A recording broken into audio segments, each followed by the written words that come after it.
কলম্বো টেস্টে শেষ সুযোগ, ব্যর্থ হলেই টিম ইন্ডিয়া থেকে বাদ 3 তারকা। শ্রীলঙ্কার বিরুদ্ধে প্রথম টেস্টে সহজ জয় তুলে নিয়ে সিরিজ জয়ের সামনে দাঁড়িয়ে রয়েছে টিম ইন্ডিয়া। আগামী 23শে আগস্ট থেকে শুরু হতে চলেছে দ্বিতীয় টেস্ট, আর এই ম্যাচটি 3 ভারতীয় ক্রিকেটারের জন্য অত্যন্ত গুরুত্বপূর্ণ হতে চলেছে, কারণ এই টেস্টে ব্যর্থ হলেই তাদের দল থেকে বাদ পড়ার সম্ভাবনা তৈরি হতে পারে। প্রথমে রয়েছেন যশস্বী জয়সওয়াল। আফগানিস্তানের বিরুদ্ধে তিনি করেছেন মাত্র 24 রান। এরপর গল টেস্টে ব্যাট হাতে বড় রান করতে পারেনি, মাত্র 32 রান করে থেমে যান তিনি। ফলে কলম্বো টেস্টে তার ব্যাটিং এর দিকে বিশেষ নজরে থাকবে। এখানেও ব্যর্থ হলে টেস্ট দলে তার জায়গা নিয়ে প্রশ্ন উঠতে পারে। দ্বিতীয় নাম কুলদীপ যাদব। গল টেস্টের প্রথম ইনিংসে 65 রান দিয়ে মাত্র 1 উইকেট নিয়েছেন তিনি।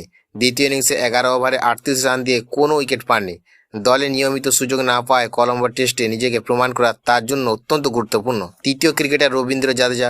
প্রথম টেস্টে বল হাতে 4টি উইকেট নিলেও ব্যাট হাতে ছিলেন ব্যর্থ। প্রথম ইনিংসে 13 এবং দ্বিতীয় ইনিংসে মাত্র 9 রান করেন তিনি। অন্যদিকে মানব সুতারের সাফল্য জাদেজার উপর চাপ বাড়ছে, তাই কলম্বো টেস্টে এই 3 তারকার পারফরমেন্সের দিকে থাকতে পারে সবার নজর। ভালো পারফর্ম করে তার দলে নিজেদের জায়গা আরো শক্ত করতে পারেন, আর ব্যর্থ হলে তৈরি হতে পারে বড় পরিবর্তনের সম্ভাবনা।